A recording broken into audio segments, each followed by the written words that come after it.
Hi captains, ನಾನು ನಿಮ್ಗೊಂದು ಪ್ರಶ್ನೆ ಕೇಳಲಾ? ಈಗ ಬೇಡ, ನಾಳೆ ಕೇಳ್ತೀನಿ.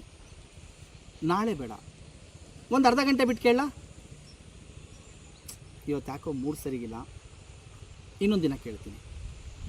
ಈ ರೀತಿ ನೀವು ಮಾಡೋ ಕೆಲಸದಲ್ಲಿ ನಿಮಗೆ ನೀವೇ ಹೇಳ್ಕೊಂಡಿರೋದಿದೆಯಾ? ಕ್ಯಾಪ್ಟನ್ಸ್, ನಿಮ್ಮ ಯಶಸ್ಸಿಗೆ, ನಿಮ್ಮ ಕನಸುಗಳಿಗೆ, ನಿಮ್ಮ ಬೆಳವಣಿಗೆಗೆ ಅತಿ ದೊಡ್ಡ ಶತ್ರು ಯಾರು ಗೊತ್ತಾ? ಬೇರೆ ಯಾರೂ ಅಲ್ಲ, ನಿಮ್ಮ ಒಳಗಡೆನೇ ಇರೋವಂಥ ನಾಳೆ ಮಾಡೋಣ, ಆಮೇಲೆ ಮಾಡೋಣ ಈ ಅಭ್ಯಾಸ. ಈ ಒಂದು ಅಭ್ಯಾಸವನ್ನೇ ಇಂಗ್ಲೀಷಲ್ಲಿ ಪ್ರೊಕ್ರಾಸ್ಟಿನೇಷನ್ ಅಂತ ಕರೀತಾರೆ. ಕ್ಯಾಪ್ಟನ್ಸ್, ನಿಮ್ಮ ಜೀವನದ ದಿಕ್ಕನ್ನು ಬದಲಾಯಿಸುವಂಥ ಸಾಮರ್ಥ್ಯ ನಿಮ್ಮಲ್ಲಿ ಇದ್ದರೂ ಕೂಡ ಈ ಒಂದೇ ಒಂದು ಕೆಟ್ಟ ಅಭ್ಯಾಸ ನಿಮ್ಮನ್ನು ಹಿಂದೆ ಕೆಳಿತಾ ಇದೆ. ಹಾಗಾದರೆ ಈ ಕೆಲಸವನ್ನು ಮುಂದೂಡುವಂಥ ಅಭ್ಯಾಸದಿಂದ ಹೊರಗಡೆ ಬರೋದು ಹೇಗೆ ಅನ್ನೋದನ್ನು ನಾನು ನಿಮಗೆ ಸುಲಭವಾಗಿ ಅರ್ಥ ಆಗೋ ರೀತಿಯಲ್ಲಿ ತಿಳಿಸ್ಕೊಡ್ತೀನಿ. ಹಾಗಾಗಿ ಈ ವಿಡಿಯೋವನ್ನು ಎಲ್ಲೂ ಸ್ಕಿಪ್ ಮಾಡದೆ ಪೂರ್ತಿ ನೋಡಿ, ಯಾಕಂದರೆ ಈ ಒಂದೇ ಒಂದು ವಿಡಿಯೋ ನಿಮ್ಮ ಜೀವನದ ದಿಕ್ಕನ್ನೇ ಬದಲಾಯಿಸಬಹುದು. ನಮಸ್ಕಾರ ಕ್ಯಾಪ್ಟನ್ಸ್, ನಿಮ್ಮ ಜೀವನದ ಹಡಗಿಗೆ ನೀವೇ ಕ್ಯಾಪ್ಟನ್.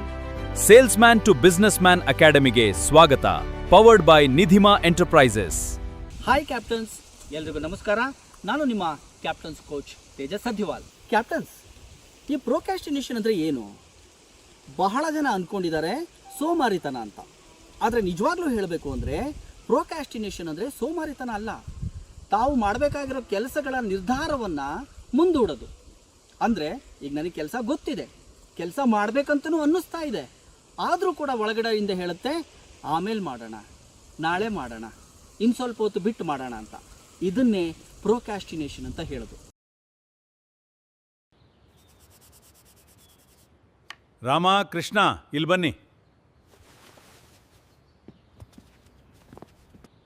ಇನ್ನೂ 1 ತಿಂಗಳಲ್ಲಿ ಚಿತ್ರಕಲಾ ಸ್ಪರ್ಧೆ ಇದೆ. ನಿಮ್ಮ ಜೀವನವೇ ರೂಪುಗೊಳ್ಳುವಂತಹ ಒಂದು ಚಿತ್ರವನ್ನು ನಿರ್ಮಿಸಿ. ರಾಮ ಯೋಚಿಸಿದ, 1 ತಿಂಗಳಿದೆ, ನಾಳೆಯಿಂದ ಶುರು ಮಾಡ್ತೀನಿ. ಆದರೆ ಕೃಷ್ಣ ಯೋಚಿಸಿದ, ಇವತ್ತಿನ 1 ದಿನ ಮತ್ತೆ ಎಂದಿಗೂ ಹಿಂದಿರುಗೋದಿಲ್ಲ. ದಿನಗಳು ಕಳೆಯುತ್ತಿವೆ. ರಾಮನಿಗೆ ನಾಳೆಯೆಂದೇ ಮುಖ್ಯವಾಗಿತ್ತು, ಕೃಷ್ಣನಿಗೆ ಇವತ್ತು ಮಾತ್ರ ಮುಖ್ಯವಾಗಿತ್ತು. 1 ದಿನದ ಪ್ರಗತಿ ಚಿಕ್ಕದಾಗಿರಬಹುದು, ಆದರೆ 30 ದಿನಗಳ ಪ್ರಗತಿ ಅದ್ಭುತವಾಗಿರುತ್ತದೆ. ಕೊನೆಗೆ ಕೇವಲ 2 ದಿನಗಳು ಉಳಿದವು. ರಾಮ ತಾರಾತುರಿಯಲ್ಲಿ ಚಿತ್ರವನ್ನು ಮುಗಿಸಿದ. ಕೃಷ್ಣ ಮಾತ್ರ ಯಾಗ್ಲೇ ತನ್ನ ಕಲಾಕೃತಿಯನ್ನು ಪೂರ್ಣಗೊಳಿಸಿ ಕೊನೆಯ ಸಣ್ಣ ವಿವರಗಳನ್ನು ಮಾತ್ರ ಸೇರಿಸ್ತಿದ್ದ. ಗೆಲುವು ಕೊನೆಯ 2 ದಿನಗಳಲ್ಲಿ ಸಿಗೋದಿಲ್ಲ, ಅದು ಪ್ರತಿದಿನದ ಸಣ್ಣ ಪ್ರಯತ್ನಗಳಲ್ಲಿ ಹುಟ್ಟುತ್ತದೆ. ಪ್ರೊಕ್ರಾಸ್ಟಿನೇಷನ್ ನಿಮ್ಮ ಸಮಯವನ್ನು ಮಾತ್ರ ಕದಿಯೋದಿಲ್ಲ, ನಿಮ್ಮ ಕನಸುಗಳನ್ನು ಕದಿಯುತ್ತದೆ. ಕ್ಯಾಪ್ಟನ್ಸ್, ಈ ಪ್ರೊಕ್ರಾಸ್ಟಿನೇಷನ್ ಮನೋಭಾವ ಯಾಕೆ ಬರುತ್ತೆ ಅಂತ ನೋಡ್ತಾ ಹೋದರೆ, ನಿಮಗೂ ಮಾಡೋ ಕೆಲಸದಲ್ಲಿ ಇನ್ವಾಲ್ವ್ಮೆಂಟ್ ಇಲ್ಲ ಅಂದಾಗ ನಿಮಗೆ ಈ ಪ್ರೊಕ್ರಾಸ್ಟಿನೇಷನ್ ಅನ್ನೋದು ಬರುತ್ತೆ. ಅಂದರೆ ಎಮೋಷ್ನಲ್ ಮಿಸ್ಮ್ಯಾನೇಜ್ಮೆಂಟ್ ಅಂತ. ಉದಾಹರಣೆಗೆ, ಇವಾಗ ನಾನು ಮಾಡೋ ಕೆಲಸ ಸ್ವಲ್ಪ ಕಷ್ಟ ಅಂತ ಅನ್ನಿಸ್ಬಿಟ್ರೆ ಸಾಕು, ಇದು ಯಾಕೋ ನಮ್ಮ ಕೈಲಿ ಆಗಲ್ಲ, ಇನ್ನೊಂದು ಸರಿ ನೋಡ್ತೀನಿ ಬಿಡ್ರಿ ಸರ್ ಅಂತ ಹೇಳ್ತೀವಿ. ಅಥವಾ ನಾವೊಂದು ಬಿಸ್ನೆಸ್ ಮಾಡೋದಕ್ಕೆ ಅಂತ ಪ್ಲ್ಯಾನ್ ಮಾಡ್ತೀನಿ, ಆದರೆ ಎಲ್ಲೋ ಒಂದು ಕಡೆ ಸೋತು ಬಿಟ್ರೆ ನಾನು ಅನ್ನೋ ಭಯ ಕಾಡುತ್ತಲ್ಲ, ಅವಾಗ ಅನಿಸುತ್ತೆ ಬೇಡ, ಇನ್ನೊಂದು ಸರಿ ಮಾಡ್ತೀನಿ ಬಿಡ್ರಿ ನಾನು ಅಂತ ಮುಂದೂಡೋದು. ಕೆಲವ್ರಿಗೆ ಮಾಡೋ ಕೆಲಸದಲ್ಲಿ ಆಸಕ್ತಿ ಕಡಿಮೆ ಆದಾಗ ಅವ್ರಿಗೇನಾಗುತ್ತೆ, ಕಂಫರ್ಟ್ ಝೋನ್ ಬೇಕು ಅನಿಸುತ್ತೆ. ಇವಾಗ ಉದಾಹರಣೆಗೆ ಫೀಲ್ಡ್ ವರ್ಕಿಗೆ ಅಂತ ಹೋದಂಥ ಹುಡುಗರುಗಳು ಸರಿಯಾಗಿ ಕಸ್ಟಮರ್ ಜೊತೆಯಲ್ಲಿ ಹೊಂದಾಣಿಕೆ ಆಗಲಿಲ್ಲ, ಓಪನಿಂಗ್ ಸಿಗಲಿಲ್ಲ, ಸರಿಯಾಗಿ ಡೆಮೋ ಮಾಡೋಕ್ಕಾಗಲಿಲ್ಲ ಅಂತಂದ್ರೆ ಏನು ಮಾಡ್ತಾರೆ, ಎಲ್ಲೋ ಒಂದು ಕಡೆ ಹೋಗಿ ತನ್ನ ಕಿಟ್ ಇಟ್ಬಿಟ್ಟು ಕೂತ್ಕೊಂಡ್ಬಿಡ್ತಾರೆ. ಅಂದರೆ ಸ್ವಲ್ಪ ಕಂಫರ್ಟ್ ಝೋನನ್ನು ಬಯಸ್ತಾರೆ. ಇದನ್ನೇ ಪ್ರೊಕ್ರಾಸ್ಟಿನೇಷನ್ ಅಂತ ಹೇಳೋದು. ಹಾಗಾದರೆ ಈ ಪ್ರೊಕ್ರಾಸ್ಟಿನೇಷನ್ ಮನೋಭಾವದಿಂದ ಹೊರಗಡೆ ಬರೋದಕ್ಕೆ ಸಾಧ್ಯನೇ ಇಲ್ವಾ ಅಂತ ಕೇಳೋದಾದರೆ ಖಂಡಿತವಾಗ್ಲೂ ಸಾಧ್ಯ ಇದೆ. ಆದರೆ ಅದಕ್ಕೆ ಕೆಲವೊಂದು ಸಣ್ಣ ರೂಲ್ಸ್ಗಳನ್ನು ಫಾಲೋ ಮಾಡಬೇಕಷ್ಟೆ. Rule number 1, 5 minutes rules. ಅಂದರೆ ನಾನು ಮಾಡುವಂಥ ಕೆಲಸದಲ್ಲಿ ನನಗೆ ಆಸಕ್ತಿ ಕಡಿಮೆ ಇದ್ದರೂ ಕೂಡ ನಾನು ಕೇವಲ 5 ನಿಮಿಷ ಕೆಲಸ ಮಾಡ್ತೀನಪ್ಪ ಅಂತ ಹೇಳಿ ಆ್ಯಕ್ಷನ್ನನ್ನು ಆರಂಭ ಮಾಡೋದು. ಆಮೇಲೆ ಮನಸ್ಸು ನಿಮ್ಮ ಕೆಲಸವನ್ನು ತಾನಾಗೇ ಮಾಡ್ಕೊಂಡು ಹೋಗುತ್ತೆ. Rule number 2, eat the frog.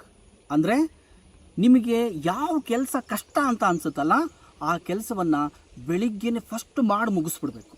ಆಮೇಲೆ ಉಳಿದಂಥ ಕೆಲಸಗಳು ದಿನವಿಡೀ ಈಸಿಯಾಗಿ ಮುಗಿತವೆ. ಇನ್ನು rule number 3, action before motivation. ಅಂದರೆ ನನಗೆ ಮೋಟಿವೇಶನ್ ಆದಾಗ ನಾನು ಕೆಲಸ ಮಾಡ್ತೀನಿ ಅನ್ನೋದಲ್ಲ, ನಾನು ಕೆಲಸ ಸ್ಟಾರ್ಟ್ ಮಾಡಿದ್ರೆ ಮೋಟಿವೇಶನ್ ತಾನಾಗೇ ಬರುತ್ತೆ. ರೂಲ್ ನಂಬರ್ 4, ಡಿಸ್ಟ್ರಾಕ್ಷನ್ಗಳಿಗೆ ನೋ ಹೇಳಿ. ಅಂದರೆ ನಾನು ಕೆಲಸ ಮಾಡ್ತಿರೋಂಥ ಟೈಮಲ್ಲಿ ಮೊಬೈಲ್ ನೋಟಿಫಿಕೇಷನ್ಗಳನ್ನು ನೋಡಬಾರ್ದು, ಸೋಷಿಯಲ್ ಮೀಡಿಯಾಗಳನ್ನು ಸೈಡಿಗಿಡಬೇಕು, ಮೊಬೈಲ್ಗಳನ್ನು ಸೈಲೆಂಟಿಗೆ ಹಾಕಿ ಕೆಲಸ ಮಾಡಬೇಕು. Rule number 5, break it down.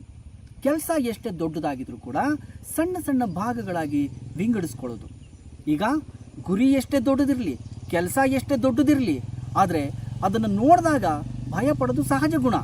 ಉದಾಹರಣೆಗೆ 500 ಪೇಜ್ ಇರುವಂಥ ಒಂದು ಬುಕ್ಕನ್ನು ನೋಡಿದಾಗ ಅದನ್ನು ಓದಬೇಕಾ ಅಂತ ಭಯ ಪಡೋ ಬದಲು ದಿನಕ್ಕೆ 2 ಪೇಜ್ ಓದ್ತೀನಿ ಅನ್ನೋ ಒಂದು ಸಣ್ಣ ಗುರಿ ಇಟ್ಕೊಳ್ಳಿ, 500 ಪೇಜ್ ಕಂಪ್ಲೀಟ್ ತಾನಾಗೇ ಆಗುತ್ತೆ. ಕ್ಯಾಪ್ಟನ್ಸ್, ನನ್ನದೊಂದು ಕಿವಿ ಮಾತು, ಈ ನಾಳೆ ಅನ್ನೋದು ಎಂದಿಗೂ ಬರೋದಿಲ್ಲ. ನಿಜವಾಗ್ಲೂ ನಿಮ್ಮ ಜೀವನದಲ್ಲಿ ಯಶಸ್ವಿ ಆಗಲೇಬೇಕು ಅನ್ನೋದಿದ್ರೆ ನಾಳೆ ಮಾಡೋ ಕೆಲಸವನ್ನು ಇವತ್ತೇ ಮಾಡಿ. ಇಲ್ಲ, ಈ ಕ್ಷಣವೇ ಆರಂಭಿಸಿ. ನಿಮ್ಮ ಯಶಸ್ಸು ನಿಮ್ಮ ಇಂದಿನ ನಿರ್ಧಾರದ ಮೇಲೇ ನಿಂತಿದೆ. ಕ್ಯಾಪ್ಟನ್ಸ್, ಈ ವಿಡಿಯೋವನ್ನು ನೋಡಿದ ತಕ್ಷಣ ನಿಮ್ಮ ಜೀವನದಲ್ಲಿ ನೀವು ಯಾವ ಕೆಲಸ ಮುಂದೂಡ್ತಾನೆ ಬಂದಿದ್ದೀರಿ, ಆ ಕೆಲಸ ಯಾವುದು ಅಂತ ಕಾಮೆಂಟ್ ಬಾಕ್ಸಲ್ಲಿ ತಿಳಿಸಿ. ಹಾಗೆ ಆ ಕೆಲಸವನ್ನು ತಕ್ಷಣವೇ ಶುರು ಮಾಡಿ.